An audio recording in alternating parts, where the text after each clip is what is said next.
L'homme insère la clé dans la serrure. Le sourire de sa femme se fige instantanément. Son bras semble traverser une porte invisible et disparaît de l'autre côté.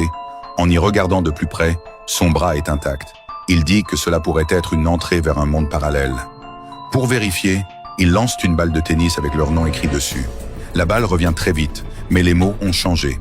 Il est écrit comment « Nous connaissez-vous ». L'homme sent quelque chose d'anormal derrière la porte. Il décide d'y entrer lui-même et rassure sa femme en disant qu'il ne restera que 5 minutes. Mais la femme attend longuement côté porte. 10 minutes passent. Toujours aucune trace de son mari, puis encore plusieurs heures. Son angoisse ne fait que grandir. Elle rassemble son courage et s'approche de la porte. Elle passe la moitié de son corps et voit de l'autre côté une femme identique à elle. Elle se regarde brièvement. L'autre semble tout aussi effrayée. La femme recule aussitôt dans la pièce.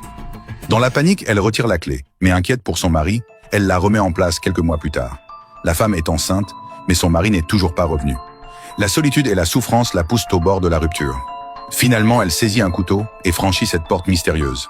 Après avoir traversé le couloir, elle voit une autre elle-même dans la cuisine. L'autre lui dit froidement que ce monde ne lui appartient pas. Chaque ouverture avec la clé mène vers un nouvel univers parallèle.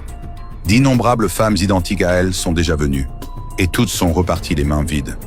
Cette vérité la plonge presque dans le désespoir. Mais elle ne peut accepter une vie sans son mari. Poussée par la colère et l'obsession, elle poignarde l'autre, elle-même sur place. Elle traîne le corps dans son propre monde, elle attache une corde à la clé, passe de l'autre côté et tire violemment, arrachant la clé de force. Elle pense ainsi que la porte ne pourra plus jamais s'ouvrir, puis elle commence à nettoyer la scène. La voix de son mari résonne dans la pièce. Ce n'est pas le mari de son monde, mais pour elle, cela ne fait plus aucune différence.